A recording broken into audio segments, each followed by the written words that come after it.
نحمده ونصلي على رسوله الكريم أما بعد فقد قال النبي صلى الله عليه وسلم من سلك طريقا يلتمس فيه علما سهل الله له طريقا إلى الجنة وإن الملائكة لتضع أجنحتها لطالب العلم رضا بما يصنع وإن العالم يستغفر له من في السماوات ومن في الأرض حتى الحيطان في الماء وفضل العالم على العابد كفضل القمر ليلة البدر على سائر الكواكب وإن العلماء ورثة الأنبياء وإن الأنبياء لم يورثوا دينارا ولا درهما رواه ابن ماجہ۔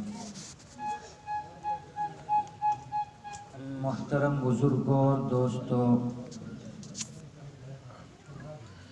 علم دین حاصل کرنے کے لیے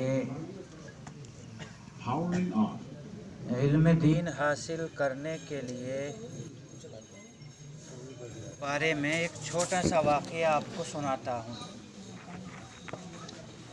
کثیر ابن قیس نام کے ایک شخص ہیں، یوں کہہ لیجئے کہ وہ ایک تابعی ہیں۔ کثیر ابن قیس ان کا نام ہے۔ وہ یوں کہتے ہیں کہ ایک مرتبہ میں حضرت ابو الدرداء جو مشہور صحابی ہیں ان کے پاس بیٹھا ہوا تھا دمشق کے اندر۔ تو ایک آدمی آتا ہے اور آ کر کے حضرت ابو الدرداء کو یہ کہتا ہے کہ اے ابو الدرداء، میں آپ کے پاس مدینے سے آیا ہوں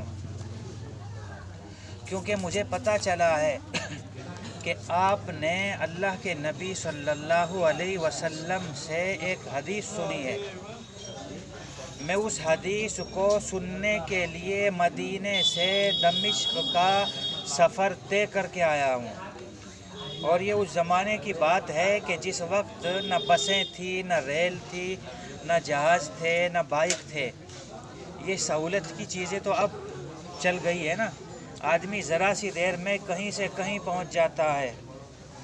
جو بڑے بوڑھے ہیں جن کے زمانے میں یہ بائک نہیں تھی، یہ کار نہیں تھی، آپ ان سے پوچھیں گے تو یہ بتائیں گے کہ ہم یہاں سے فلاں جگہ پیدل جایا کرتے تھے اور ہم لوگ 5 منٹ میں پہنچ جاتے ہیں۔ تو ایک آدمی مدینے سے چل کر کے دمشق پہنچتا ہے۔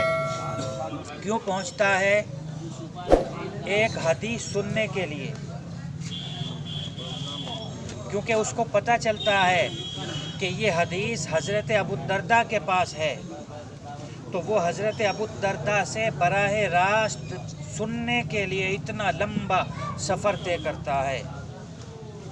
ظاہر ہے کہ اس نے جو سفر طے کیا ہوگا وہ اونٹ پر کیا ہوگا یا گھوڑے پر کیا ہوگا یا اور کسی دوسرے جانور کی پشت پر بیٹھ کر کے کیا ہوگا۔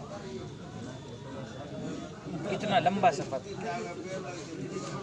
حضرت ابو الدرداء نے جب سنا کہ ایک آدمی مدینۃ الرسول سے ایک حدیث کے لیے میرے پاس آیا ہے، صرف ایک حدیث سننی تھی،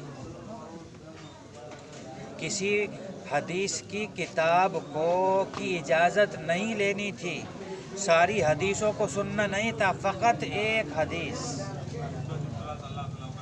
تو حضرت ابو الدرداء بڑے خوش ہوئے اور کہنے لگے فواللہ ما جاء بک تجارت، کہ صحیح بتاؤ، اتنا لمبا سفر کر کے جو تم آئے ہو کیا تمہارا مقصد تجارت ہے؟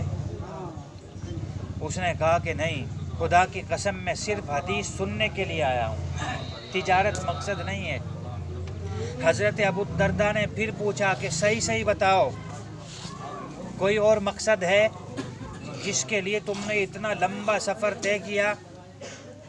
تو اس نے کہا کہ خدا کی قسم میں صرف ایک حدیث سننے کے لیے آیا ہوں۔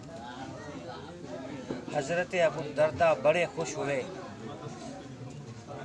ہوئے کیونکہ حضرت ابو الدرداء دیکھ رہے تھے کہ لوگوں کے دلوں کے اندر حدیث سننے کا جذبہ کتنا زیادہ ہے، لوگوں کے اندر حدیث کی کتنی وقت ہے، کتنی قیمت ہے، کہ ایک حدیث سننے کے لیے یہ آدمی کتنا لمبا سفر طے کر کے آیا ہے۔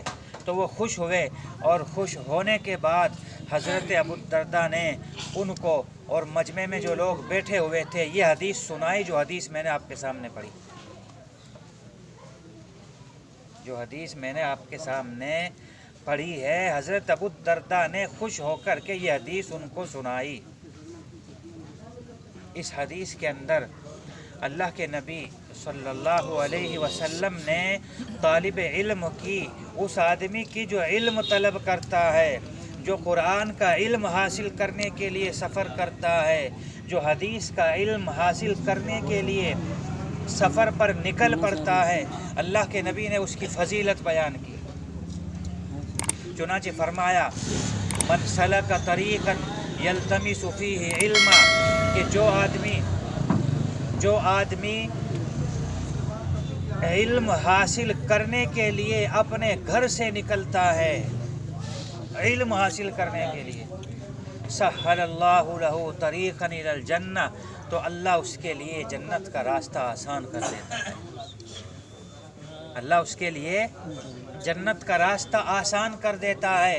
اس سے یہ پتہ چلا کہ جس شخص نے قرآن کے علم کو حاصل کر لیا، جس نے اپنے سینے کے اندر قرآن کو جمع کر لیا، جس نے علم دین حاصل کر لیا، جو حافظ قرآن بن گیا، جو عالم دین بن گیا، جو مفتی بن گیا، جس کے اندر دین کی سمجھ پیدا ہو گئی، تو حقیقت میں اللہ اس کو جنت عطا کرنا چاہتا ہے، اسی لیے اس کو اس راستے پر ڈالا ہے۔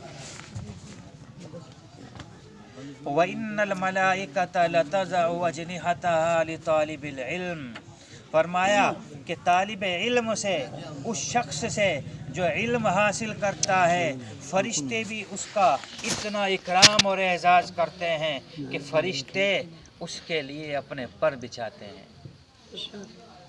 جب کوئی بڑا آدمی آتا ہے، جب کوئی وی آئی پی آدمی آتا ہے ہماری بستی میں، ہمارے پروگرام میں، تو اس کے لیے ہم سرخ رنگ کا قالین بچھا دیتے ہیں نا، اور پھر وہ جیسا آدمی، اس کا مرتبہ جیسا اونچا ہوگا ویسے ہی مہنگے سے مہنگے قالین بچھا دیے جاتے ہیں۔ تو یہ دنیاوی قسم کے، دنیاوی اعتبار سے جو وی آئی پی لوگ ہوتے ہیں ان کے لیے ہے۔ اللہ کی نظر میں وی آئی پی وہ آدمی ہے جس نے قرآن کا علم حاصل